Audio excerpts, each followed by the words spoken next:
నమో నమః. UGC net సంస్కృత అభ్యాసానికి స్వాగతం. మనము ముందు వీడియోలో యూజీసీ నెట్ డిసెంబర్ 2021 ప్రశ్నపత్రం నుండి 40 ప్రశ్నలు చూసాము. ఈ వీడియోలో 41వ ప్రశ్న నుండి ఉంటుంది. 41వ ప్రశ్న, ఘనశ్యామః ఇత్యత్ర సమాస విధాయకం సూత్రం వర్తతే. ఆప్షన్స్: విశేషణం విశేషేణ బహుళం, ఉపమానాని సామాన్యవచనైః, ఉపమితం వ్యాఘ్రాదిభిః సామాన్య ప్రయోగే, మయూర వ్యంసకాదేశ్చ. దీనికి సరైన సమాధానం బి ఆప్షన్, ఉపమానాన్ని సామాన్య వచనైః. ఉపమానవాచి సుబంతాలు సామాన్యవచన సమాన అధికరణ సుబంతాలతో సమాసం చెందుతాయి. అప్పుడు వాటికి తత్పురుష సంజ్ఞకం వస్తుంది. అయితే తత్పురుష సమానాధికరణ కర్మధారయ, కాబట్టి ఇది కర్మధారయ సమాసం అవుతుంది. కనుక సరైన సమాధానం ఆప్షన్ బి. 42వ ప్రశ్న, అధోలిఖితేషు కః ధ్వనిః స్పర్శవర్గే నాస్తి. స్పర్శవర్ణాలు క వర్గము, చ వర్గము, ట వర్గము, త వర్గము, ప వర్గము లోని మొత్తము 25 వర్ణాలను ఈ స్పర్శవర్ణాలు అంటారు. వీటి ఉచ్చారణ సమయంలో జిహ్వా అంటే నాలుక, ముఖం అంటే నోటిలోని విభిన్న స్థానాలను స్పర్శిస్తుంది. కనుక వీటిని స్పర్శలు అన్నారు. ఇచ్చిన ఆప్షన్స్లో సా అనేది స్పర్శవర్ణం కాదు, ఊష్మవర్ణము. కాబట్టి సి ఆప్షన్ సరైన సమాధానం. 43వ ప్రశ్న, మహాభారతే భారత భావదీపః ఇది టీకా కేన రచిత. ఆప్షన్స్: నీలకంఠేన, దేవబోధేన, విమలబోధేన, నారాయణ భట్టేన. దీనికి సరైన సమాధానం నీలకంఠేన. నీలకంఠుడు భారత భావదీప అనే టీకాను మహాభారతం మీద రచించాడు. దేవబోధుడు జ్ఞానదీపిక అనే టీకాను రచించాడు. విమలబోధుడు విషమశ్లోకి అనే టీకా రచించాడు. ఈయన 18 పర్వముల మీద కూడా ఈ టీకా రచించాడు. తర్వాత నారాయణ భట్టుడేమో నిగూఢార్థ పదబోధిని అనే టీకాను రచించాడు. ఇవన్నీ కూడా మహాభారతం మీద వ్రాయబడ్డ టీకాలే. తర్వాత ప్రశ్న 44వ ప్రశ్న, పద పూర్వార్థ వక్రతాయాః భేదేషు అస్తి. ఆప్షన్స్: కారక వైచిత్ర్య వక్రత, క్రియా వైచిత్ర్య వక్రత, పురుష వైచిత్ర్య వక్రత, సంఖ్యా వైచిత్ర్య వక్రత. మనకు వక్రోక్తి సంప్రదాయ ప్రవర్తకుడు ఆచార్య కుంతకుడు. ఈయన వక్రత యొక్క 6 భేదాలు చెప్పారు. అవి వర్ణ విన్యాస వక్రత, పద పూర్వార్థ వక్రత, పద పరార్థ వక్రత, వాక్య వక్రత, ప్రకరణ వక్రత, ప్రబంధ వక్రత. వీటిలో రెండవదైన పదపూర్వార్థ వక్రత అనేది వ్యాకరణానికి సంబంధించిన ప్రయోగాలలో చమత్కారంను కలిగిస్తుంది. ఈ పదపూర్వార్థ వక్రతకి మళ్ళీ 10 భేదాలు చెప్పబడ్డాయి. అవి రూఢి వైచిత్ర్య వక్రత, పర్యాయ వక్రత, ఉపచార వక్రత, విశేషణ వక్రత, సంవృతి వక్రత, ప్రత్యయ వక్రత, వృత్తి వక్రత, భావ వైచిత్ర్య వక్రత, లింగ వైచిత్ర్య వక్రత, క్రియా వైచిత్ర్య వక్రత. మనకు ఇచ్చిన ఆప్షన్స్లో బి సరైన సమాధానం, క్రియా వైచిత్ర్య వక్రత. 45వ ప్రశ్న, బౌద్ధ దర్శనస్య ఆచార్యద్వయం అస్తి. ఆప్షన్స్: ఉమాస్వాతిః, ఉదయనః, అసంగః, ధర్మకీర్తిః. దీంట్లో ఉమాస్వాతిః జైన దర్శనాచార్యులు, ఉదయనాచార్యులేమో న్యాయ వైదేశిక దర్శనానికి సంబంధించిన ఆచార్యులు, అసంగః ధర్మకీర్తి మనకి బౌద్ధాచార్యులు.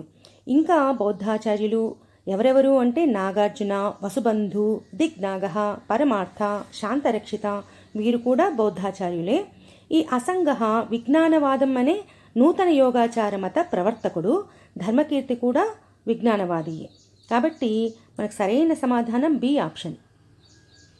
తర్వాత 46వ ప్రశ్న, కేన సహ కస్య సంబంధః. సూచీవన్ కావ్యశాస్త్ర కృతయః. కావ్యశాస్త్ర గ్రంథాలు. సూచి 2లో టీకాకారులు. వీటిని మేళనం చేయాలి. ఆప్షన్స్ కింద ఇచ్చిన అవి: అలంకార సర్వస్వం, కావ్యాదర్శ, చిత్రమీమాంస, సాహిత్య దర్పణం. టీకాకారులు ఎవరెవరు ఇచ్చారు అంటే అనంతదాస, కేశవ భట్టారక, జయరథ, ధరానంద. వీరిలో అలంకార సర్వస్వం గ్రంథం మీద రాయబడ్డ టీకా విమర్శిని టీకా. దీనిని రచించిన అతను జయరథుడు.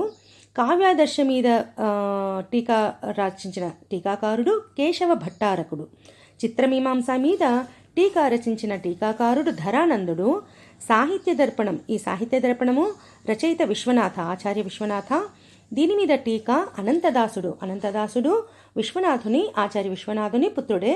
ఆయన అనంతదాసుడు లోచన టీకా రచించాడు. ఈ క్రమం మనము పరిశీలిస్తే సి ఆప్షన్ సరైన సమాధానం. 47వ ప్రశ్న, శబ్ద బ్రహ్మణ శక్తిద్వయం కిం? ఆప్షన్స్ అర్థశక్తి, అభ్యనుజ్ఞ, ప్రతిబంధ, శబ్దశక్తి. మనకి శబ్ద బ్రహ్మణ ఈ ప్రశ్న మనకి వాక్యపదీయంలో ఉంది. వాక్యపదీయం గ్రంథరచయిత భర్తృహరి. వాక్యపదీయంలో బ్రహ్మకాండలో మనకి శబ్ద బ్రహ్మ యొక్క ప్రధాన అంతర్నిష్ట శక్తిగా కాలశక్తి చెప్పబడింది. ఈ కాలశక్తిని శబ్ద బ్రహ్మకు అభిన్న రూపంగా కూడా అక్కడ చెప్పబడింది. ఈ కాలశక్తి యొక్క వ్యాపారాలు రెండు. ఒకటి సృష్టి ప్రక్రియలో అనుకూల స్థితులను సహకారిగా ఉంటుంది. రెండవది అనాగత శక్తి అనుకూల స్థితులు వికసించినప్పుడు వాటిని నిరోధించే స్థితులకు ప్రతిబంధకంగా ఉంటుంది. ఈ ప్రకారము బి ఆప్షన్ అభ్యనుజ్ఞ అంటే సహమతి, సహకారి అని వస్తుంది. ప్రతిబంధ, ఈ రెండు ఆప్షన్స్ దీనికి సరైన సమాధానం. అంటే సి ఆప్షన్ ఇక్కడ సరైన సమాధానం. తర్వాత 48వ ప్రశ్న, శివ ప్లస్ ఛాయ శివఛాయ ఇత్యత్ర ప్రవృత్తానాం అధో లిఖిత సూత్రాణం ఉచితం అనుక్రమే చినుత. ఈ శివఛాయ అనే పదం రూపసిద్ధిలో క్రింద ఇచ్చిన 4 సూత్రాలు కూడా వస్తాయి. అయితే వీటిని మనము క్రమంలో గుర్తించాలి. సూత్రాలు ఖరీచ, ఛేచ, ఝలాం, జషో అంతే, స్తోహు, శునాహ, శుహు. మనకు శివ పదంలో చివర్లో ఉన్న హ్రస్వ ఆకారమునకు పరంలో చకారం ఉన్నందున మొదట ఛేచ సూత్రం ప్రకారము తుక్ ఆగమం అవుతుంది. అంటే శివ ఛాయ మధ్యలో తుక్ అనేది ఆగమంగా వస్తుంది.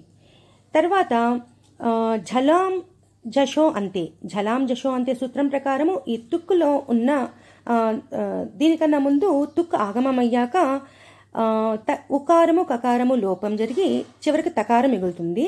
తర్వాత జలాం జషో అంతే ప్రకారము తకారము దకారంగా మారుతుంది. తర్వాత స్తోహు శునాశ్చుహు సూత్రం ప్రకారము దకారము జకారంగా మారుతుంది. తర్వాత ఖరీచ సూత్రం ప్రకారము ఆ జకారం అనేది చకారంగా మారి శివఛాయ అనే పద రూపసిద్ధి జరుగుతుంది. కాబట్టి ఈ ప్రకారము మనకి సి ఆప్షన్ కరెక్ట్ సమాధానం. తర్వాత 49వ ప్రశ్న, యతో వా ఇమాని భూతాని జాయంతే ఇతీయం శృతి విషయవాక్యం అస్తి. కింద ఆప్షన్స్ జన్మాది అధికరణస్య, జిజ్ఞాసా అధికరణస్య, శాస్త్రయోనిత్వ అధికరణస్య, ఆనందమయ అధికరణస్య. ఇది బ్రహ్మసూత్రాల నుంచి వచ్చిన ప్రశ్న. ఈ బ్రహ్మసూత్రాల్లో 31 శ్లోకాలు ఉన్నాయి. 31 సూత్రాలు ఉన్నాయి. ప్రతి సూత్రం కూడా ఒక అధికరణంగా చెప్పబడుతుంది. మొదటిది అథాతో బ్రహ్మ జిజ్ఞాస. దీన్ని జిజ్ఞాస అధికరణ సూత్రం అంటారు. అంటే ఇప్పుడు సాధన చతుష్టయ సంపత్తి అనంతరం ఇక్కడి నుంచి బ్రహ్మ జిజ్ఞాస అనేది ఆరంభమవుతుంది అని అర్థము. ఇది సరైన సమాధానం కాదు ఈ ప్రశ్నకి. రెండవది జన్మాద్యస్య యతః. ఇది జన్మాది అధికరణం అని ఈ సూత్రాన్ని అంటారు. అంటే ఈ జగత్తు, ఈ అస్య అంటే ఇక్కడ ఈ జగత్తు యొక్క, జన్మాది అంటే జగత్తు యొక్క సృష్టి, జగత్తి యొక్క స్థితి, జగత్తి యొక్క ప్రళయము మొదలైనవి. యతః అంటే ఎవరి నుంచి లేదా ఎవరి వల్ల లేదా దేని నుంచి జరుగుతున్నాయో అది బ్రహ్మ అని చెప్పబడింది. కాబట్టి దీనికి సరైన సమాధానం జన్మాది అధికరణస్య. ఏ ఆప్షన్ కరెక్ట్. సి అనేది శాస్త్రయోనిత్వ అధికరణస్య అనేదేమో 3వ సూత్రము. డి ఆప్షన్ ఏమో ఆనందమయ అధికరణస్య అనేదేమో 12వ సూత్రము. తర్వాత 50వ ప్రశ్న, అధోలిఖితేషు వర్ణేషు కౌ సూక్ష్మవర్ణౌ స్తః. మనము రుక్ప్రాత్ శాఖ్యలో చాలా వివరంగా అక్కడ చెప్పుకున్నాము యుగ్మములు సూక్ష్మములు అని. లేదా ఇంకా గుర్తుపెట్టుకోవడానికి చెప్పాలంటే వర్గీయ వ్యంజనాలలో 2వ 4వ ఈ వర్ణాలను సూక్ష్మములు అంటారు. ఆ ప్రకారంగా మనకు కింద ఇచ్చిన ఆప్షన్స్లో క, ఖ, న, ఢలో ఖ మరియు ఢ ఈ రెండు కూడా 2వ మరియు 4వ వర్గీయ వ్యంజనాలు కాబట్టి ఈ రెండు సూక్ష్మములు అనబడతాయి. ఆ ప్రకారం డి ఆప్షన్ సరైన సమాధానం. తర్వాత 51వ ప్రశ్న, కావ్యాలంకారసూత్రస్య కవిప్రియా వృత్తేః రచయితా కః? ఆప్షన్స్ సహదేవः, గోపేంద్రः, భట్టగోపాలः, వామనः. దీంట్లో కావ్యాలంకార సూత్రం రచయిత వామనుడు. ఈ వామనుడే తన గ్రంథమైన కావ్యాలంకార సూత్రం మీద టీకా కూడా ఆయనే వ్రాశాడు. కవిప్రియ అనే ఆ వృత్తిని కూడా తనే రచించాడు. కాబట్టి దీనికి సరైన సమాధానం వామనుడు. తర్వాత 52వ ప్రశ్న, ఆంగిక వాచిక ఆహార్య సాత్విక రూపాః భేదాః సంతి.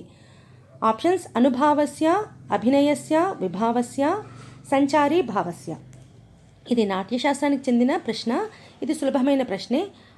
నాట్యశాస్త్రం రచించింది భరతముని. అక్కడ అభినయానికి 4 భేదాలు చెప్పబడ్డాయి. అవి ఆంగిక, వాచిక, ఆహార్య, సాత్విక, ఈ రూపభేదాలు చెప్పబడ్డాయి. అయితే మనకు అనుభావాలు కూడా అభినయం వల్లనే వ్యక్తపరచబడతాయి కనుక ఇక్కడ మనకు ఏ ఆప్షన్ కూడా సరైన సమాధానమే. కాబట్టి అనుభావస్య, అభినయస్య 2 సమాధానాలు సరైనవి కాబట్టి బి ఆప్షన్ దీనికి సరైన సమాధానం. తర్వాత 53వ ప్రశ్న, యథోచితం మేళనం కురుత. సూచి 1 ఆచార్యుల పేర్లు ఇచ్చారు, సూచి 2లో గ్రంథాల పేర్లు ఇచ్చారు. ఇవన్నీ కూడా ఈ గ్రంథాలన్నీ ఛందశాస్త్రానికి సంబంధించిన గ్రంథాలే. ఒక్కొక్కటి చూస్తే కాళిదాసః శృతబోధః అనే ఛందశాస్త్రానికి సంబంధించిన గ్రంథం రాశాడు. కేదారభట్టః ఏమో వృత్తరత్నాకరః అనే గ్రంథం రాశాడు. క్షేమేంద్రః ఏమో సువృత్త తిలకం అనే గ్రంథం రాశాడు. పింగళః ఛందసూత్రం అనే గ్రంథం రచించాడు. తర్వాత అసమవాయీకరణత్వం ఏవ అస్తి. ఈ 54వ ప్రశ్న తర్వాత వీడియోలో చూస్తాము. అక్కడి నుంచి ఇక్కడితో ఈ వీడియోలో ప్రశ్న సమాప్తము. ధన్యవాదాలు.